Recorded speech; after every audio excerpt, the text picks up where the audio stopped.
हाँ जी, क्या हाल चाल? सब ठीक ठाक, कुशल मंगल। सीए फाइनल के सभी स्टूडेंट्स। भाई, इलेक्टिव लॉ वाले, पहली बात, 2 महीने का बैच अभी भी अनअकैडमी पे अवेलेबल है। ये बैच आप अटेंड कर सकते हैं, 2 महीने वाला बैच। एंड इलेक्टिव लॉ के लिए मैं कह सकता हूँ कि अगर ये 2 महीने आप स्पेंड कर देंगे क्लासेस में अपनी, तो ये इलेक्टिव लॉ इतना इस लेवल का पेपर है कि अभी भी 70 क्रॉस आराम से आपको टपा सकता है। याद कुछ करना नहीं है, ओपन बुक के लिए कॉन्सेप्चुअल क्लैरिटी होना ज़रूरी है। ये बैच आपको काफ़ी हेल्प करेगा। सारी केस स्टडी डाइजेस्ट आपको एक ही बुक के अंदर मिल जाएंगी। और हाईली रिकमेंडेड बैच है। एंड दिसंबर अटेम्प्ट से पहले, तो आज बेशक 24 अक्टूबर है, मगर फिर भी 1.5 या 2 महीने के अंदर जितना भी एग्ज़ाम से पहले आपको टाइम मिलेगा, 1-1.5 महीने का, उसमें भी अभी ये बैच, क्योंकि कई बच्चे अभी भी जो सेल्फ स्टडी से कर रहे थे, कहीं अगर इस सब्जेक्ट में कोई डिफ़िकल्टी फेस कर रहे हैं, मैं कहूँगा अभी भी टाइम है, गो फॉर इट। क्योंकि बैच अगर 60 या 70 क्रॉस करने में मदद कर सकता है, then go for it. But ये बैच वही लेना जिनका दिसंबर अटेम्प्ट है। मई 22 वाले अभी रुक जाना। क्यों? क्योंकि मई 22 के लिए चेंजेस है। सरफासी आप जानते हैं नया आ रहा है, तो नया स्टडी मटेरियल आएगा। जब भी नया स्टडी मटेरियल आता है तो ह्यूज चेंजेस आते हैं साथ में। इसलिए मई 22 वाले रुक जाना। उनके लिए बैच 1 जनवरी से शुरू होगा अनअकैडमी पर, इलेक्टिव का, और लाइव होगा वो 1 जनवरी 2022 से। ठीक है। बाकी जिनका दिसंबर अटेम्प्ट है, again would say go for it. इस बैच को जल्दी लो, और लेने के बाद आप एक काम कर सकते हैं। जैसे ही आप ये बैच ऑप्ट करेंगे, ऑप्ट करने से पहले एक मैसेज ड्रॉप कर देना। Before opting for this batch, just drop me a message on my mobile number 1234589141, stating that interested in elective law दिसंबर 21। मेरी टीम आपको कॉल करेगी, आपको पूरी क्लासेस का लिंक प्रोवाइड करेगी, आपको कैसे बैच ऑप्ट करना है, बुक्स का कैसे होगा, सब कुछ गाइड करेगी। ठीक है जी। तो बस एक just drop me a message, उसके बाद मेरी टीम की तरफ से कॉल आएगा आपको। Thank you, thanks a lot. ये बैच अनअकैडमी पर ही है। Thank you, bye bye.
रुक जाओ, आने दो, क्योंकि बच्चों को थोड़ी हैरानी होगी कि 7 बजे की क्लास में पोपली 7 बजे कैसे आ गया। तो आने दो, कोई दिक्कत नहीं, 2 मिनट वेट कर लेते हैं।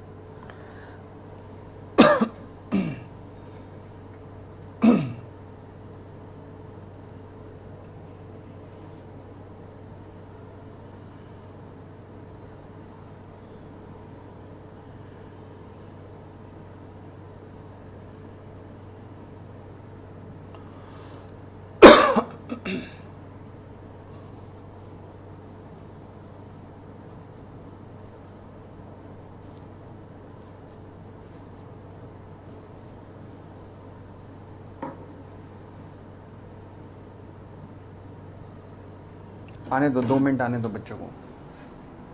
2 मिनट का वेट कर रहा हूँ, 2 मिनट का।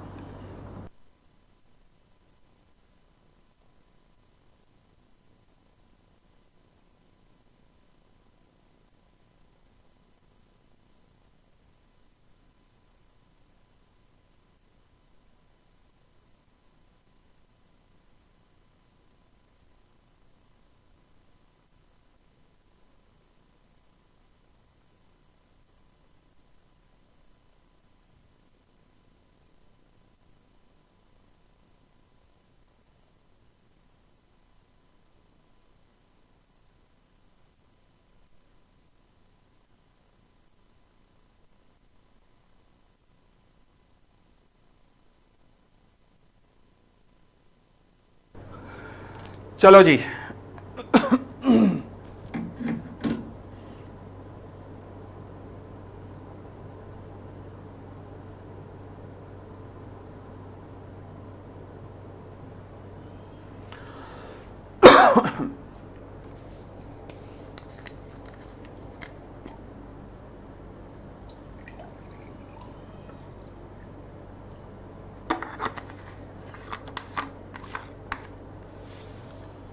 भाई चैट मैं भी देख रहा हूँ, चैट क्यों नहीं ऑन हो रहा, वही मैं देख रहा हूँ अभी, चैट ऑन करवाने के लिए ही देख रहा हूँ मैं। बस 1 मिनट रुकना, मैं अपनी टीम को कह के अभी चैट ऑन करवाता हूँ, मैं अभी वही इंस्ट्रक्शन पास ऑन कर रहा हूँ, 1 मिनट रुकना, ठीक है।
कैसे हो, सब ठीक ठाक, कुशल मंगल। चलो जी।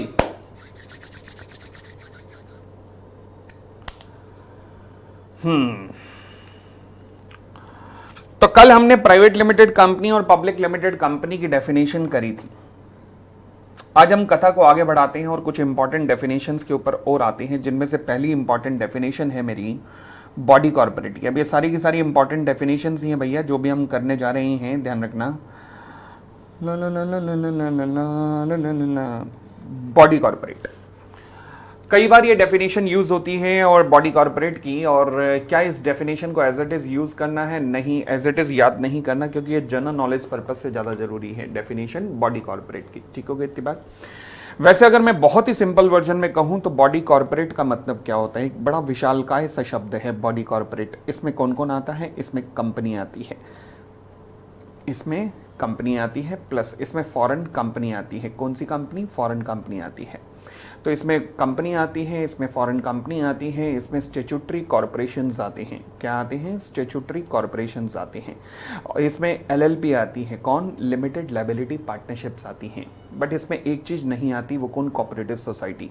कोऑपरेटिव सोसाइटी नहीं आती है इसमें, बाकी ये सब मिलकर बॉडी कॉर्पोरेट है। कंपनी का मतलब हम समझ चुके हैं, कंपनी का मतलब जो कंपनीज एक्ट में बनी है। फॉरेन कंपनी मतलब जो विदेशों में इनकॉर्पोरेट हुई और जिसका बिजनेस या फिर बिजनेस इनकम इंडिया में है।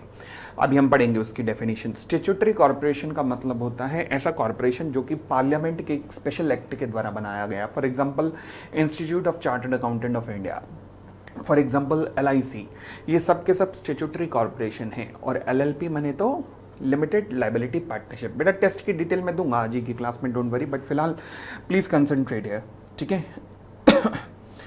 फिर मेरे पास आता है बुक्स ऑफ अकाउंट्स का topic. Section 2 clause 13 books of accounts की चर्चा करता है। अच्छा, बुक्स ऑफ अकाउंट्स का यूसेज क्या है? ये यूज कहाँ होगी डेफिनेशन? मैं कह सकता हूं ये डेफिनेशन आपकी यूज होगी लिंक इट विद सेक्शन 128। तो सेक्शन 128 के साथ आपको इस डेफिनेशन को लिंक करना पड़ेगा, ठीक है जी। तो मैं कह सकता हूं कि बुक्स ऑफ अकाउंट्स इंक्लूड्स, ध्यान रखना दो तरीके की डेफिनेशंस होती हैं लॉ में। एक होती है एग्जॉस्टिव डेफिनेशन, मतलब जो है यही है, इसके अलावा कुछ और नहीं है।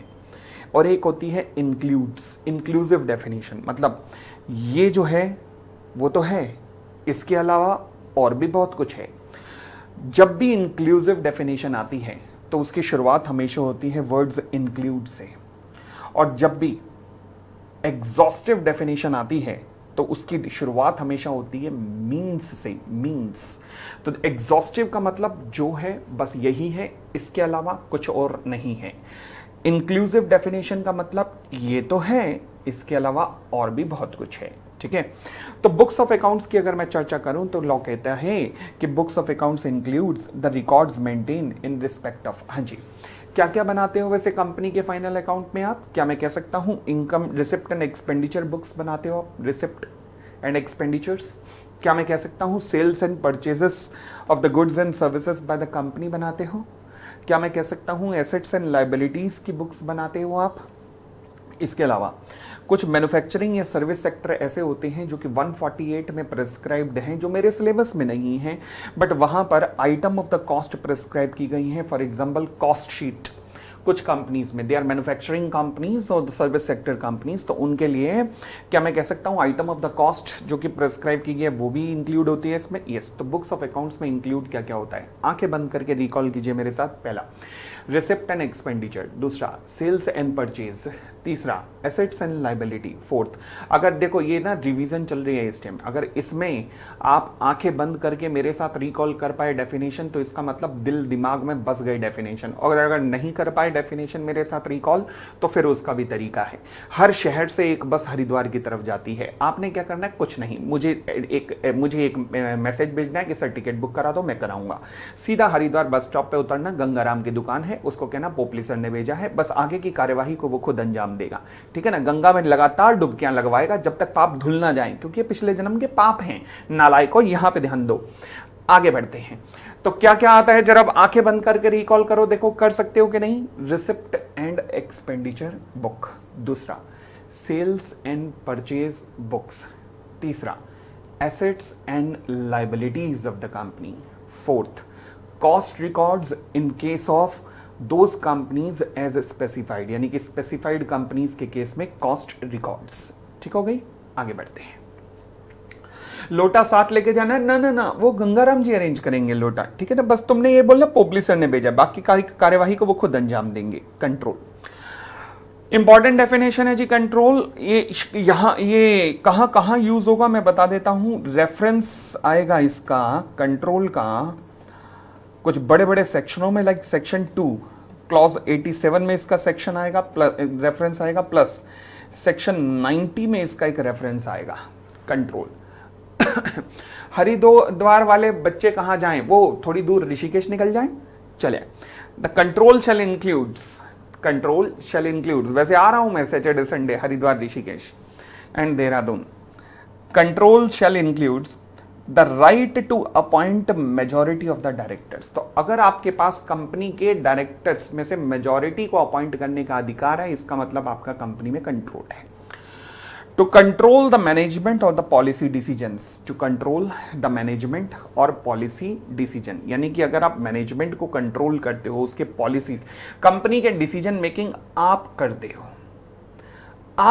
हो कंपनी की डिसीजन मेकिंग, ठीक है।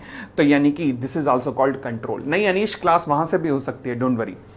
By virtue of their share holding और मैनेजमेंट राइट और द शेयर होल्डर्स एग्रीमेंट और voting agreement in any other manner. By virtue of their share holding, आपके पास इतनी शेयर होल्डिंग है कि आप कंपनी की हिस्ट्री ज्योग्राफी बदल सकते हो। हिस्ट्री ज्योग्राफी बदलने के लिए कितनी परसेंट की शेयर होल्डिंग चाहिए होती है? The answer is more than 50% की, मोर देन 50%।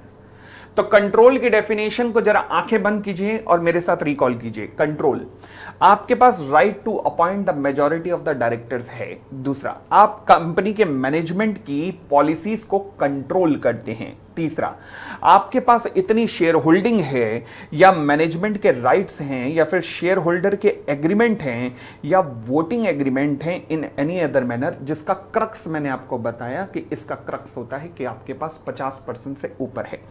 सवाल उठा कि सर अगर ये पूरे एज इट इज शब्द याद ना कर पाए, मैं कहता हूं कि एज इट इज ये डेफिनेशन कभी आ ही नहीं सकती। ठीक है, बुक्स ऑफ अकाउंट्स की फिर भी आ सकती है, कंट्रोल की डेफिनेशन आना नेक्स्ट टू इंपॉसिबल है। सेक्शन 90 में रेफरेंस के थ्रू आ सकती है, 2 क्लॉज 87 के थ्रू पूछी जा सकती है।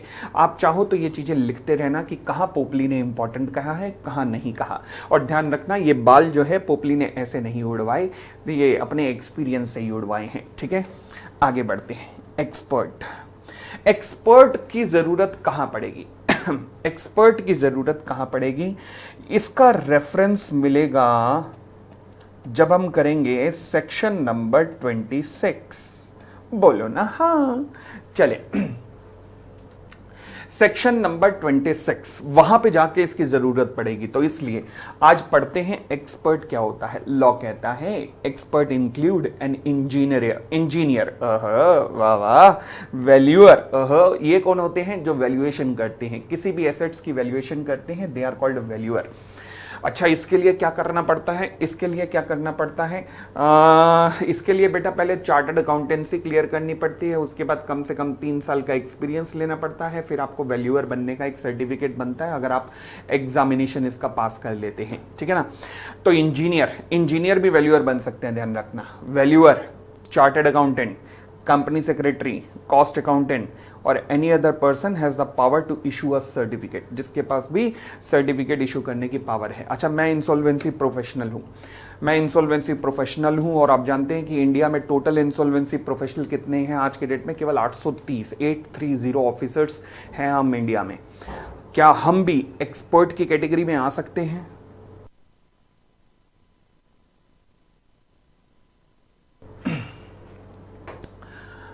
द आंसर इज नहीं। हम एक्सपर्ट की कैटेगरी में कंपनीज एक्ट में नहीं आते। वैसे हम क्या कहलाते हैं? हम लिक्विडेटर कहलाते हैं। 830 वो चुनिंदा हीरे हिंदुस्तान के हम, मगर हम एक्सपर्ट नहीं हैं कंपनीज एक्ट में। हाँ, वैसे मैं एक्सपर्ट बना हूं। क्यों बना हूं? क्योंकि मैं चार्टर्ड अकाउंटेंट हूं, इसलिए एक्सपर्ट हूं। बट इंसॉल्वेंसी प्रोफेशनल के नाते मेरे पास सर्टिफिकेट इशू करने का अधिकार नहीं है, इसलिए। तो सर्टिफिकेट इशू करने का अधिकार यानी कि अपने लेटर हेड पे इशूड करने का अधिकार किसको होता है? चार्टर्ड अकाउंटेंट को, कंपनी सेक्रेटरी को, कॉस्ट अकाउंटेंट को, इंजीनियर को, वैल्यूअर को। ठीक हो गई इतनी बात? चलिए। आपका चैट बॉक्स नहीं शो हो रहा तुषार, पक्की बात है कि बेटा पिछले जन्म के कुछ पाप थे जो अब सामने आ रहे हैं आज। रिफ्रेश कर, कमाल ही कर दिया यार। टेलीग्राम का ग्रुप का लिंक दे देना। अरे बताओ, जान मांगी होती। आगे बढ़े। फाइनेंशियल स्टेटमेंट, डेफिनेशन इंपॉर्टेंट है जी। सवाल उठा इसका रेफरेंस कहां आएगा? फाइनेंशियल स्टेटमेंट का रेफरेंस कहां आएगा? एक तो इसका रेफरेंस आपको मिलेगा सेक्शन नंबर 102 में, प्लस बहुत बड़ा इसका रेफरेंस मिलेगा सेक्शन नंबर 136 में एंड 137 में। बहुत ज्यादा बड़ा रेफरेंस वहां पर इसका मिलेगा आपको। ठीक है, तो क्या डेफिनेशन याद करनी है फाइनेंशियल स्टेटमेंट की? द आंसर इज हाँ। किस लिए रेलेवेंट है? एमसीक्यू पर्पस से ज्यादा रेलेवेंट है। फाइनेंशियल स्टेटमेंट में क्या आता है? जब भी मैं कंपनी की फाइनेंशियल स्टेटमेंट बात करता हूं तो फाइनेंशियल स्टेटमेंट में आती है कंपनी की बैलेंस शीट। ठीक है, कंपनी का profit and loss. Okay, company का प्रॉफिट एंड लॉस। अच्छा, जब हम बात करते हैं ना, वो कंपनियां जो प्रॉफिट के लिए नहीं बनी हैं, वो कंपनियां जो प्रॉफिट के लिए नहीं बनी हैं बल्कि समाज सेवा के लिए बनी हैं और किसी इलाके की उन्नति के लिए बनी हैं, एजुकेशन को प्रमोट, पॉवर्टी को रिमूव करने के लिए बनी हैं, यानी कि जिनका मोटिव प्रॉफिट नहीं है, तो वहाँ पर हम प्रॉफिट एंड लॉस नहीं कहते क्योंकि उनका मोटिव ही प्रॉफिट नहीं है। तो वहाँ पर हम क्या कहते हैं? Income and expenditure account. ठीक है, तो इसलिए for a company not for profit, this is called income and expenditure account. Next. फिर उसके बाद cash flow statement. Cash flow statement भी फाइनेंशियल स्टेटमेंट का पार्ट होता है। A statement of change in equity if applicable.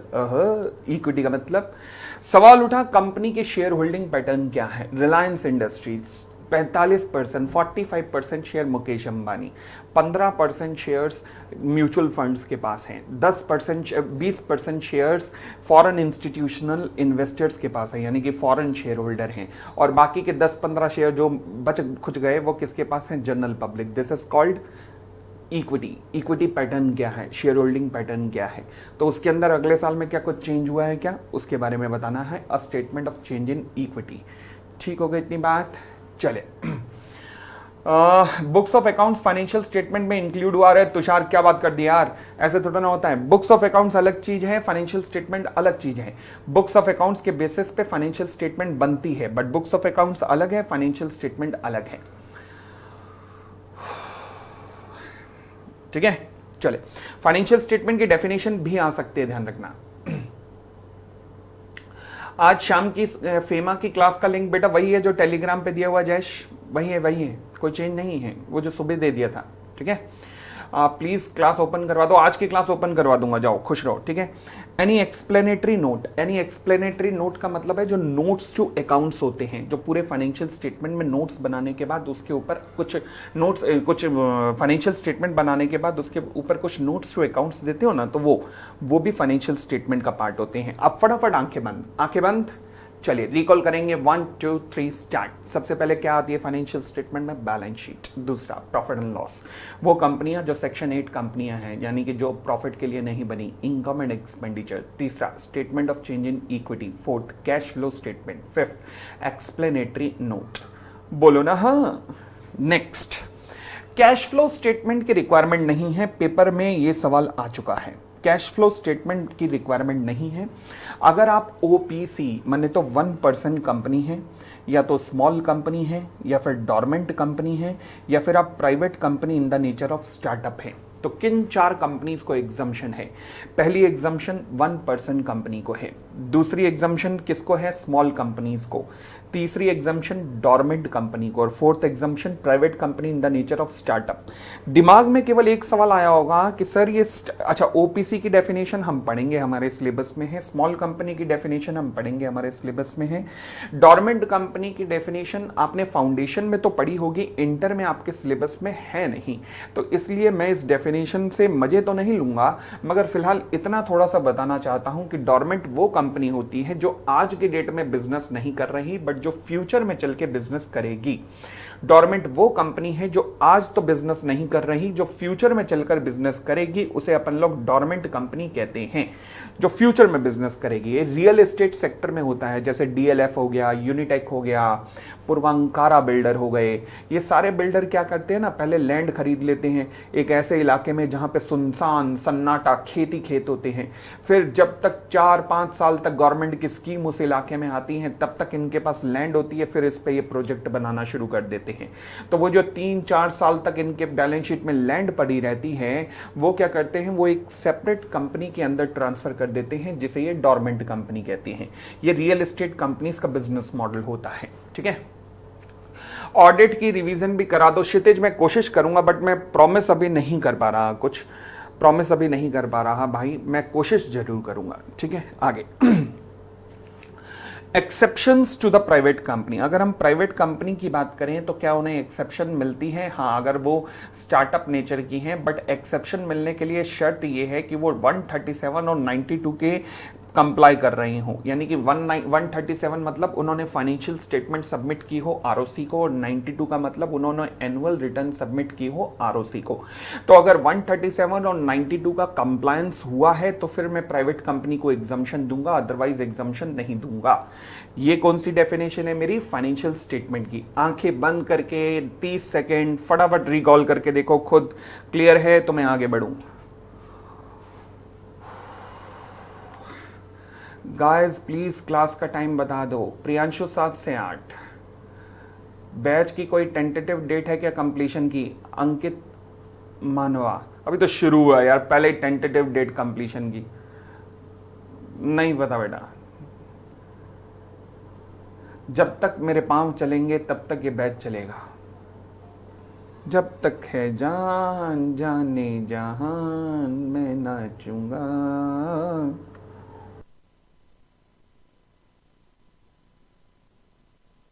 Class का time 9 PM कर दूं, फाइनल वालों को छोड़ दूं, हैं उन्हें क्या कहूं, पोपली ने तुम्हें छोड़ दिया। 9 से 11 वहां तेल निकलता है फाइनल में मेरा। छन से जो टूटे कोई सपना। आगे करते हैं financial year, section 2 clause 41। Financial year का मतलब क्या होता है, वो ईयर जिसका अंत 31 मार्च को होता है। ऑडिट भी करा दो, मैं तो कह रहा हूं मैं नर्सरी केजी को भी पढ़ाना शुरू कर रहा हूं भाई। अच्छा मेरे छोटे पोपलियों का हाल सुनो, मैंने उन्हें कहा बेटा 10th में तुम्हें मैं पढ़ाऊंगा अपनी बिटिया को होगा। उसने कहा पापा रहने दो। मैं कहा क्यों? कहने लगा कहीं ऐसे ना हम फेल हो जाए। मैं कहा ले बता, घर की मुर्गी दाल बराबर, मतलब बताओ यार कमाल हो गया। हलवाई अपने घर के समोसे ही नहीं खाने को तैयार, ये भी कमाल हो गया। चलिए फाइनेंशियल ईयर का मतलब क्या होता है? फाइनेंशियल ईयर का मतलब होता है वो ईयर जो एंड होता है 31 March of every year, means the period ending on the 31 March of every year. अच्छा, परंतु ध्यान रखना अगर कंपनी का इनकॉर्पोरेशन ऑन और आफ्टर 1 जनवरी हुआ है तो इसका मतलब होगा period ending on the 31 March of the following year. तो इसका मतलब होगा period ending on the 31 March of the following year. Clear हो गई इतनी बात? तो फाइनेंशियल ईयर का मतलब क्या है? फाइनेंशियल ईयर का मतलब वो ईयर जिसका अंत 31 मार्च को होता है, परंतु अगर कंपनी का इनकॉर्पोरेशन 1 जनवरी या 1 जनवरी के बाद हुआ है तो इसका मतलब है period ending on the 31 March of the following year. कह दो हां।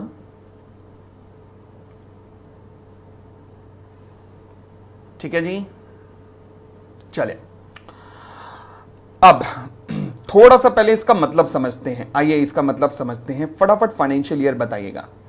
कंपनी का नाम एक्स लिमिटेड, इनकॉर्पोरेशन हुआ 1 नवंबर 2020। देखो सबसे पहले आने वाला 31 मार्च कौन सा है? मैं कह सकता हूं फाइनेंशियल ईयर कब होगा?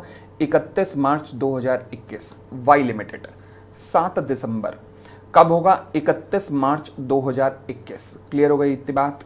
चले, परंतु 1 जनवरी 2021, जैसे ही कहा 1 जनवरी 2021, ये पैरा क्या कहता है? अगर कंपनी का जन्म 1 जनवरी या उसके बाद हुआ है तो 31 March of the following year. तो इसका मतलब ये वाले जो कमिंग ईयर है, जो सेम ईयर है, उसका 31 मार्च नहीं, ना ना ना, उसका अगले वाला। तो इसका मतलब 31 मार्च 2022। ये नोट एक्सेस नहीं हो रहे टेलीग्राम पे आदिति बेटा।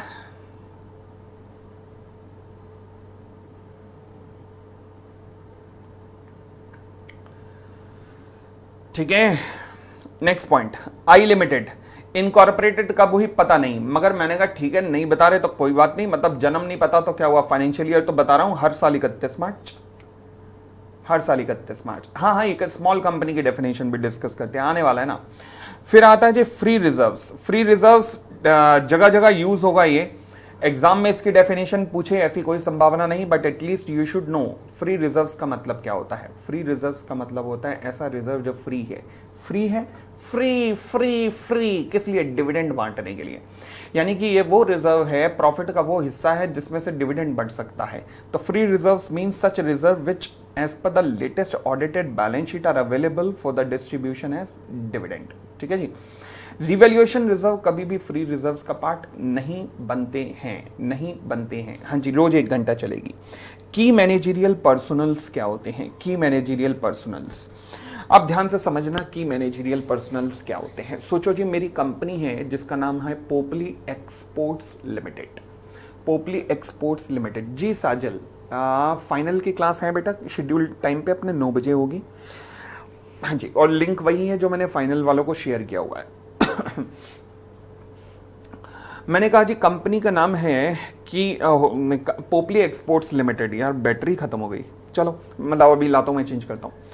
हाँ जी, तो पोपली एक्सपोर्ट्स लिमिटेड में मैं कौन हूं? कंपनी का मैनेजिंग डायरेक्टर। अच्छा, तुम्हें मेरे को देखकर कुछ दया सी नहीं आ रही कि वो अकेला इंसान क्या क्या करता होगा ये पोपली?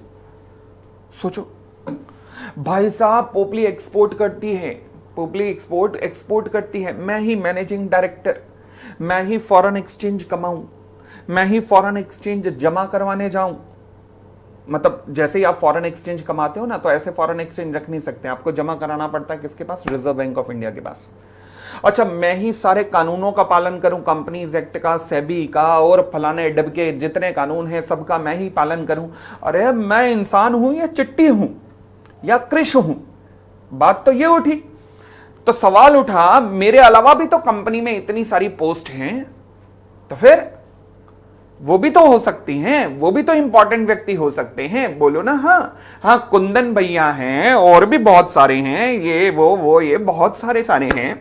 तो की मैनेजरियल पर्सन में कौन कौन आता है? देखो जी, अब लॉ कहता है ये वो इंपॉर्टेंट लोग हैं, वो इंपॉर्टेंट लोग हैं कि जिन्होंने, अगर कंपनी ने कुछ भी गड़बड़ की तो पुलिस की गाड़ी आएगी और मुझे नहीं उठा के लेके जाएगी, मेरे साथ कईयों को उठा के लेके जाएगी। अच्छा, कौन कौन देखेगा?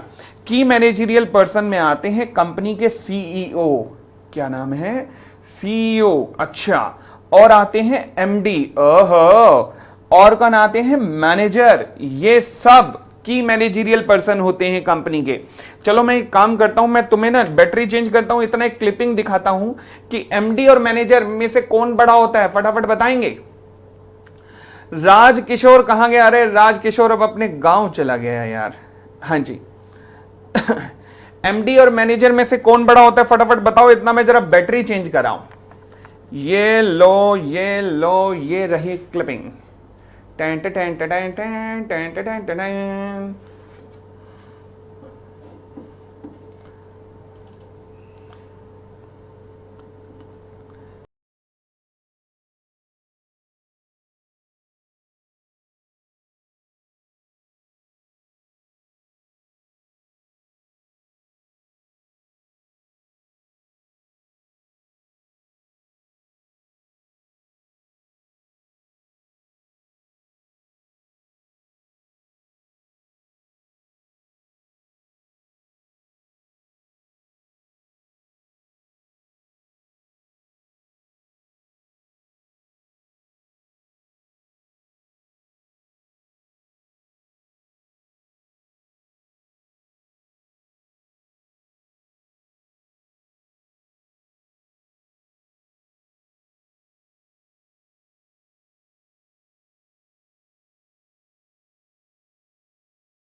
दुनिया में कितना गम है, मेरा गम कितना कम है।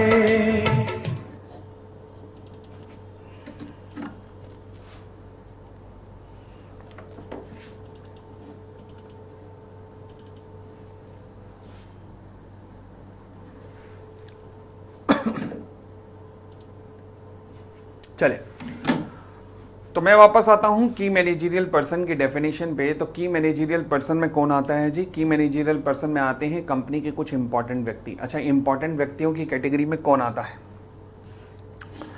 इंपॉर्टेंट व्यक्तियों की कैटेगरी में आता है चीफ एग्जीक्यूटिव ऑफिसर। अब देखा होगा आपने मैनेजर, मैनेजर सुनते ही ना आपके दिमाग में आया था छोटा आदमी होगा ये, तो ऐसा नहीं होता ना।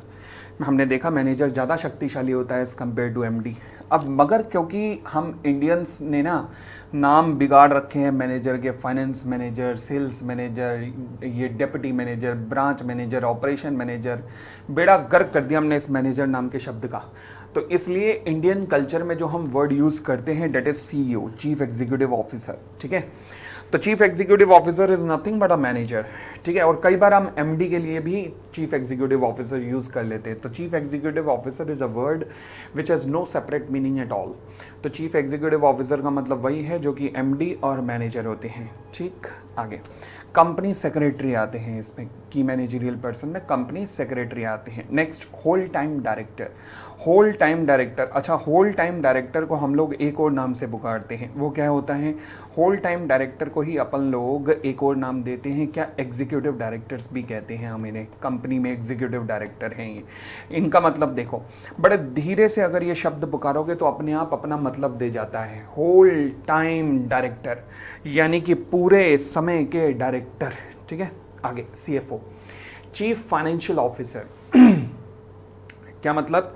Chief financial officer, CFO. ठीक है, उसके बाद officer not more than one level below the whole time director plus designated as KMP by the board, यानी कि वो ऑफिसर जो होल टाइम डायरेक्टर से एक लेवल से ज़्यादा नीचे नहीं है। देखो कंपनी में हिरार्की कैसे चलती है, ये जो बॉक्सेस बने हुए ना, this is only for analysis purpose, this is only and only for analysis purpose, कोई दिक्कत नहीं है। हाँ जी, ये डेफिनेशन केएमपी की याद करने वाली है, पड़ेगा।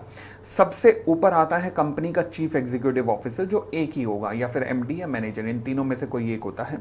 फिर आते हैं होल टाइम डायरेक्टर जो 2, 4, 5, 7 हो सकते हैं। फिर आते हैं नीचे वाइस प्रेसिडेंट से नीचे आते, सॉरी होल टाइम डायरेक्टर से नीचे आते हैं vice president, general manager, business heads. देखने से तो लग रहा है भाई बड़े पावरफुल आदमी हैं। हाँ, पावरफुल आदमी तो हैं, मगर ये केएमपी केवल तभी बनेंगे जब बोर्ड इन्हें रिकमेंड करेगा, अदरवाइज नहीं बनेंगे। अच्छा सर, सीएफओ कौन होता है? चीफ फाइनेंशियल ऑफिसर, जो चार्टर्ड अकाउंटेंट बनने के बाद नॉर्मली आप बनते हो। तो चार्टर्ड अकाउंटेंट बनने के बाद नॉर्मली आप सीएफओ वगैरह की पोस्ट पे जाते हो। ठीक है ना, तो वो भी आते हैं केएमपी में, सीएस भी आते हैं, होल टाइम डायरेक्टर्स भी आते हैं, और एमडी, डब्ल्यूटी, एमडी और सीईओ, मैनेजर भी आते हैं, और officer not more than one level below the whole time director plus जिन्हें केएमपी रिकमेंड किया गया हो, किसके द्वारा? बोर्ड के द्वारा, वो भी आते हैं। एंड सीए फाइनल की कोई प्लानिंग है क्या? रिवीजन की प्लानिंग है क्या? रिवीजन की कौन है? जयराज रावल। चलो जी बेटा, रोज सुबह और शाम को ना फाइनल में तेल निकलवा रहा हूं रिवीजन में। अचानक जागे, पजामा पहना, हवाई चप्पल पहनी और पूछ लिया। चलिए अंकिता जी, आज सीए फाइनल की फेमा की क्लास थी बेटा, सुबह हुई थी, प्रॉपर टाइम पे हुई थी, उसका लिंक टेलीग्राम पे भी दिया था, नहीं देखा तो गड़बड़ है, अभी भी देख सकते हो। आगे नेटवर्थ। नेटवर्थ का मतलब क्या होता है? यानी कि जो बिजनेस में पैसा आपका लगा हुआ है, डेट इज कॉल्ड नेटवर्थ। अच्छा, इसमें पेड अप शेयर कैपिटल आती है। हाँ, व्हेन आई से पेड अप शेयर कैपिटल, तो पेड अप कैपिटल का मतलब क्या होता है? पेड अप कैपिटल में equity share capital plus preference share capital दोनों आती हैं। Equity share capital plus preference share capital दोनों आती हैं किसमें? पेड अप कैपिटल में। अगली बात, ऑल रिजर्व्स, हर प्रकार के रिजर्व्स भी यहां पर आते हैं। ठीक है, next point, security premium account भी आता है and profit and loss account भी आता है। तो ये चारों को प्लस करके माइनस कर दूं मैं, अगर जो भी एक्यूमुलेटेड लॉसेस हुए या फिर जो deferred expenditure and miscellaneous expenditure not return of, सुना हुआ है ये सब अकाउंट्स में, तो ये सब माइनस कर दूं तो लॉ के अकॉर्डिंग नेटवर्थ की डेफिनेशन मिलती है। सर इसकी इंपॉर्टेंस क्या है? मैं कहूंगा आ तो नहीं सकता, बट एटलीस्ट फॉर्मूला याद होना चाहिए कि क्या है। फॉर्मूला याद होना चाहिए और कुछ नहीं, क्योंकि आ तो नहीं सकता, वैसे पूछ नहीं सकता, बट फिर भी रेलेवेंट बनेगा तो कहां पर रेलेवेंट बनेगा? एक जगह, रेलेवेंट फॉर चैप्टर है हमारा एक, जहां जिसका नाम है डिपॉजिट्स, वहां पर, बस और नहीं। फिर आते हैं ऑफिसर्स। रिवैल्यूएशन रिजर्व का मतलब होता है बेटा जो कल्पनाओं में आप एसेट्स की वैल्यू बढ़ा देते हो। फॉर एग्जांपल, ये मैंने कड़ा खरीदा है, ठीक है, ये मैंने खरीदा है, मान लीजिए कितने का कहें, 10 लाख रुपए का, मगर मुझे लगता है कि आज की डेट में इसकी कीमत जो है 2 करोड़ होनी चाहिए। अब मेरी तो कल्पनाएं हैं, मैं 2 करोड़ क्या 2000 करोड़ कह दूं और अपनी बैलेंस शीट में रिजर्व क्रिएट कर दूं कि ले मेरे कड़े की कीमत 2000 करोड़ होगी। लॉ कहता है पोपली होल्ड ऑन, ऐसे थोड़ा ना होता है। क्या रिवैल्यूएट कर दिया अपनी एसेट को, तुम तो कुछ भी रिवैल्यूएट कर दो, तो इससे इसका मतलब ये नहीं है कि वो प्रॉफिट है, ना ना ना। तो इसलिए रिवैल्यूएशन रिजर्व कभी भी इसमें नहीं आती है, ठीक है, नहीं, रिजर्व्स में रिवैल्यूएशन रिजर्व कभी नहीं आते हैं। तो यहां लिख देना excluding revaluation reserve.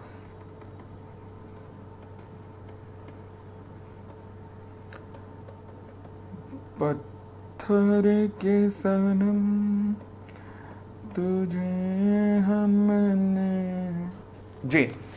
Officer, CA final के टेलीग्राम का लिंक क्या है बेटा, नीचे चल रहा है, देख नीचे, ये मेरी टी शर्ट पे आ रहा है ना, देख, हाँ जी। ऑफिसर्स में कौन कौन आता है, पहला डायरेक्टर आते हैं, दूसरा मैनेजर आते हैं, तीसरा केएमपी आते हैं। तो तीनों, या फिर एक और भी ऑफिसर है, वो कौन, वो व्यक्ति जो अपने आप को जहां पना और कंपनी को अनारकली समझता है। ये क्या, हाँ, वो व्यक्ति जिसकी इंस्ट्रक्शन के अकॉर्डिंग पूरे का पूरा बोर्ड ऑफ डायरेक्टर और एनी ऑफ द डायरेक्टर काम करते हैं। यानी कि जो जहां पना के रूप में कंपनी को कहता है नाचो नाचो, और कंपनी अनारकली के रूप में नाचना शुरू कर देती है, उसे हम क्या कहते हैं, जो जहां पना है उसे क्या कहते हैं, उसे भी ऑफिसर कहते हैं। तो ये कहां से आते हैं सर। अब देखो, जैसे मैं बात करूं सुब्रतो रॉय सहारा साहब की, सुब्रतो रॉय सहारा स्टेट में जब 30,000 करोड़ रुपए का घोटाला हुआ, 17,500 करोड़ रुपीस का घोटाला हुआ, 30 लाख इन्वेस्टर्स का पैसा डूबा सहारा के अंदर, तो जेल किसे हुई, सुब्रतो रॉय सहारा को। अच्छा, क्या वो कंपनी के डायरेक्टर थे, ना। क्या वो मैनेजर थे, ना ना। क्या वो कंपनी के केएमपी थे, ना ना ना। तो फिर वो कौन थे, वो ऐसे थे जो पर्दे के पीछे रहकर जहांपना बन रहे थे और कंपनी को नचा रहे थे, नाचो नाचो नाचो, हैं, इसलिए पकड़ा गया उन्हें। तो वो व्यक्ति जो पर्दे के पीछे छुपे हैं, सामने नहीं आते, मगर फिर भी नचा रहे हैं कंपनी के बोर्ड ऑफ डायरेक्टर्स को, उन्हें भी ऑफिसर्स कहते हैं। तो शब्द, तो ये जिनका मुंह काला कर रखा है, ध्यान से सुनना। Any person in accordance with whose instruction or direction the board of directors or any one or more of the directors are accustomed to act.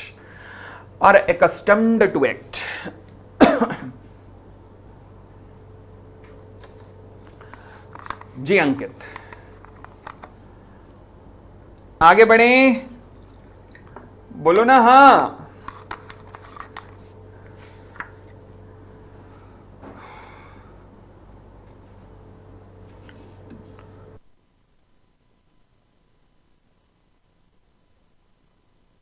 मुस्कान देखो जरा इनकी, बताओ कमाल, अगर मुस्कुराना भी पाप है इस क्लास में तो हे भगवान, शिव शिव शिव शिव शिव शिव।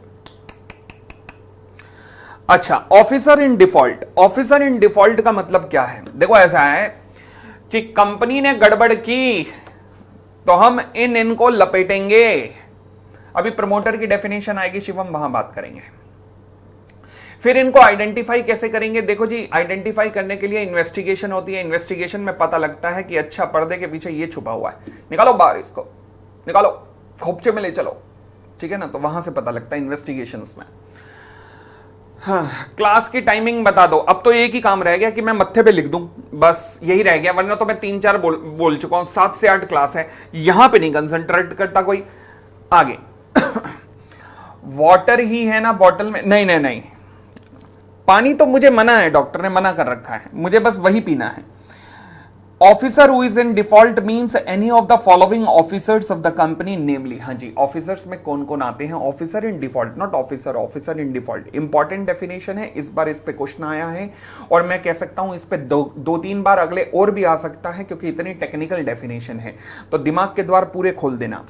इसमें कौन आता है ऑफिसर इन डिफॉल्ट में, होल टाइम डायरेक्टर, पूरे समय के डायरेक्टर। ओके ओके, की मैनेजरियल पर्सनल्स ये भी आते हैं। Okay okay, where there is no KMP, अगर कंपनी में KMP नहीं है, इस पॉइंट पे क्वेश्चन आया था इस बार, अगर कंपनी में KMP नहीं है तो वो डायरेक्टर जो कि बोर्ड स्पेसिफाइड करेगा, जो अपनी कंसेंट देंगे राइटिंग में कि हम कहलाने को तैयार हैं, बट अगर कोई भी कंसेंट नहीं देता तो सभी के सभी डायरेक्टर्स, एक बार रिकॉल करो अभी तक, एक बार फटाफट रिकॉल करो अभी तक क्या आएगा। Means any of the following officers of the company. पहला, होल टाइम डायरेक्टर्स, ये ऑफिसर इन डिफॉल्ट हैं। KMPs जो अभी डेफिनेशन की, वो ऑफिसर इन डिफॉल्ट हैं। अगर कोई KMP नहीं है तो वो डायरेक्टर जो कि बोर्ड ऑफ डायरेक्टर ने नॉमिनेट किया और जो एग्री हुआ है कि हाँ मैं ऑफिसर इन डिफॉल्ट डेजिग्नेट होने को तैयार हूं, बट अगर कोई भी ऐसा एग्री करने को तैयार नहीं है तो फिर कंपनी के सारे directors.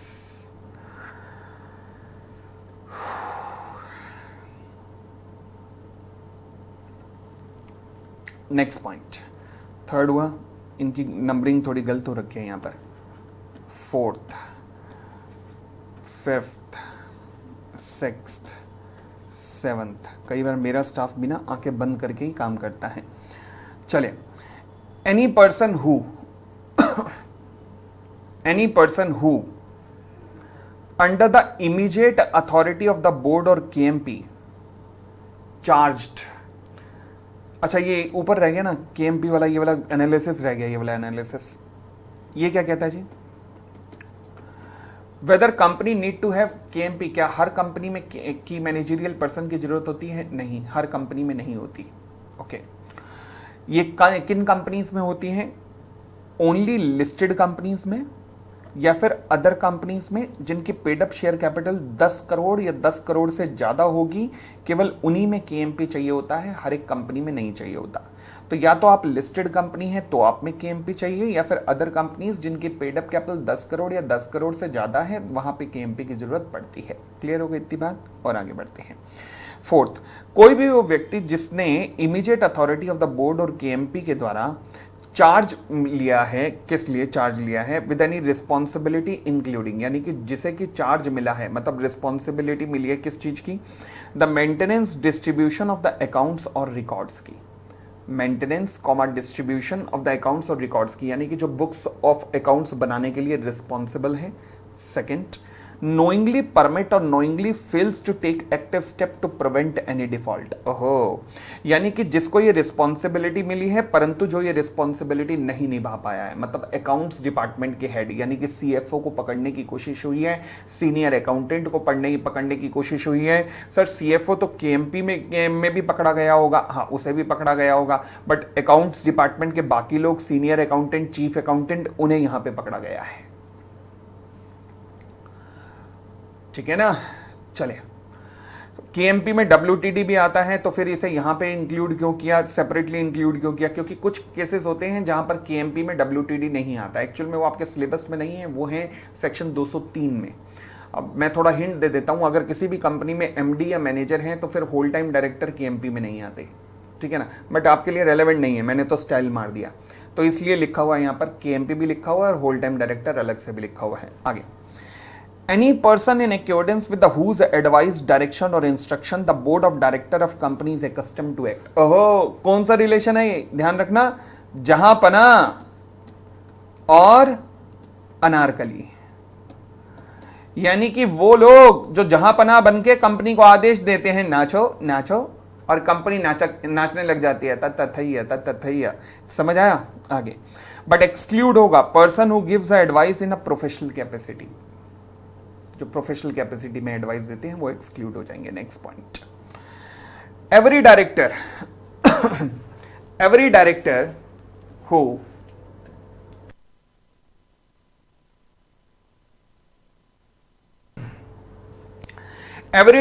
Who is aware of the contravention, हर वो डायरेक्टर जिसे पता है कि कंपनी कुछ गड़बड़ कर रही है परंतु वो उसे ऑब्जेक्ट नहीं कर रहा, और जहां कॉन्ट्रावेंशन उसी की सहमति से या उसकी षड्यंत्र से हुआ है। कन्विंस मतलब षड्यंत्र में ये भी हिस्सा था, कंसेंट मतलब इसी की सहमति से। तो दोबारा पढ़िएगा, हर वो director who is aware of contravention, जिसे कॉन्ट्रावेंशन के बारे में पता है बट जिसने उसे ऑब्जेक्ट नहीं किया, या फिर जो कॉन्ट्रावेंशन कंपनी में हुआ है, जो कंपनी ने गुल खिलाए हैं, जो कंपनी ने कांड किए हैं, उनमें उसी की कंसेंट है, उसी का षड्यंत्र है। इन रिस्पेक्ट ऑफ इशू और transfer of any shares of the company, okay, the share transfer agent, registrar and the merchant banker to the issue और ट्रांसफर। आज बड़ी सही सही चीजें सीखने जा रहे हो जो फाइनल लेवल पे सिखाई जाती हैं। अगर मैं कहूं कि इन रिस्पेक्ट ऑफ इशू और transfer of shares of the company, जब भी मैं कंपनी के इशू ऑफ शेयर्स या ट्रांसफर ऑफ शेयर्स में कोई भी गड़बड़ होगी तो किसकी गर्दन पकड़ूंगा? शेयर ट्रांसफर एजेंट की, या फिर रजिस्ट्रार टू एन इशू की, या फिर मर्चेंट बैंकर की। अब ये हैं कौन? चलो देखते हैं। नोट ध्यान से देखिएगा, एनालिसिस है। मैंने कहा ना इस ग्रीन बॉक्स का मतलब ही एनालिसिस है। पोपली गारमेंट्स लिमिटेड जो है वो आईपीओ लाना चाह रहा है। आईपीओ, आई होप कि आप सबको पता है, इनिशियल पब्लिक ऑफरिंग, ठीक है। पब्लिक ऑफरिंग आ रही है। स्टेप क्या होगा? सबसे पहले प्रोस्पेक्टस को ड्राफ्ट किया जाएगा। एक प्रोस्पेक्टस बनाया जाएगा जिसमें अपने बारे में लिखा जाएगा कि हम ये हैं और ये कर देंगे। सेबी का अप्रूवल लिया जाएगा। अंडर राइटर्स को अपॉइंट किया जाएगा जो चौधरी बनते हैं कि हम शेयर बिकवा देंगे, ना बिकवा पाए तो हमें खरीदने पड़ेंगे, ठीक है ना। वो लोग जो चौधरी बने हैं कि हम बिकवाएंगे, ना बिकवाए तो हम खरीदेंगे, उन्हें अंडर राइटर कहते हैं।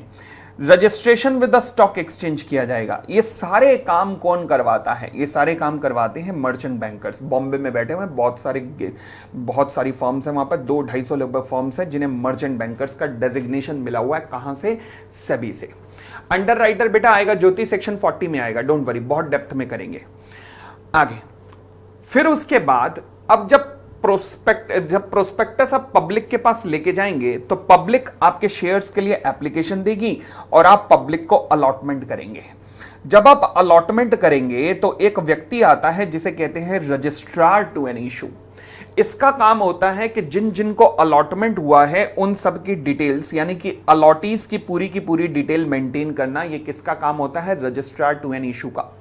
फिर आता है जब मैं ट्रांसफर ऑफ शेयर्स करता हूं, ट्रांसफर ऑफ शेयर्स। अब आप कहेंगे सर अब तो ट्रांसफर ऑफ शेयर्स आजकल तो डीमैट में होते हैं। हां, डीमैट में होते हैं बट लिस्टेड कंपनीज में, प्लस अभी एक नोटिफिकेशन जो आई उसके अनुसार अनलिस्टेड पब्लिक कंपनीज के भी। बट इंडिया में लिस्टेड कंपनियां प्लस अनलिस्टेड पब्लिक कंपनियां मिला के संख्या है 3 लाख के करीब, जिसमें से केवल लिस्टेड तो केवल 15-16 हजार हैं, बाकी अनलिस्टेड पब्लिक कंपनियां हैं। इनके अलावा प्राइवेट लिमिटेड कंपनियां ऐसी हैं जिनकी संख्या 9 लाख से ज्यादा है। तो वो 9 लाख से ज्यादा में डीमैट नहीं चलता, वहां पे आज भी शेयर सर्टिफिकेट चलता है। तो कोई अगर ये सोचे कि शेयर सर्टिफिकेट आज की डेट में नहीं होते, ना, गलत हो, शेयर सर्टिफिकेट होते हैं। केवल लिस्टेड कंपनियों में और अनलिस्टेड पब्लिक कंपनियों में शेयर सर्टिफिकेट नहीं होते, वहां डीमैट है। बाकी सब जगह प्राइवेट कंपनियां जो 9 लाख से ज्यादा है आज भी शेयर सर्टिफिकेट चलते हैं। चाहे अब लिस्टेड कंपनियां हो, अनलिस्टेड पब्लिक कंपनियां हो या प्राइवेट कंपनियां हो, जब भी शेयर्स का ट्रांसफर होगा डीमैट के थ्रू या तो ट्रांसफर होगा या फिर शेयर सर्टिफिकेट के थ्रू ट्रांसफर होगा, तो एक व्यक्ति इस पूरे ट्रांसफर का रिकॉर्ड बना के रखता है कि किसने किसको बेचा। कालू ने नत्थू को बेचा, नत्थू ने श्याम को बेचा, श्याम ने राम को बेचा, पूरा रिकॉर्ड मेंटेन होगा। वो व्यक्ति जो ये रिकॉर्ड बनाकर रखता है उसे हम शेयर ट्रांसफर एजेंट का नाम देते हैं। शेयर ट्रांसफर एजेंट, जिसका काम होता है ट्रांसफरर को रिमूव करना, जिसने शेयर बेच दिए उसे रिमूव करना और ट्रांसफरी को इंक्लूड करना। इतनी बात क्लियर हो गई? तेल निकल गया भाई साहब। तो अब जरा दोबारा से एक बार सारी डेफिनेशन रिकॉल करना, क्योंकि ये बहुत इंपॉर्टेंट डेफिनेशन है। ऑफिसर इन डिफॉल्ट कौन कौन कहलाता है? आंखें बंद हो गई, अब मेरे साथ बोलो। पहला होल टाइम डायरेक्टर, दूसरा KMP। तीसरी बात, अगर कंपनी में KMP नहीं है तो वो डायरेक्टर जिसे बोर्ड ने डेजिग्नेट किया है। अगर बोर्ड ने किसी को डेजिग्नेट नहीं किया तो सारे के सारे डायरेक्टर। ठीक हो गई इतनी बात? आगे बढ़ते हैं। फिर वो व्यक्ति जो कि बोर्ड या फिर केएमपी की अथॉरिटी में जिसको रिस्पॉन्सिबिलिटी मिली है कि वो कंपनी के रिकॉर्ड्स मेंटेन करेगा, maintenance distribution of accounts and records, परंतु जो ये काम ढंग से नहीं कर पाया, knowingly permit or knowingly fail to take steps to prevent any default.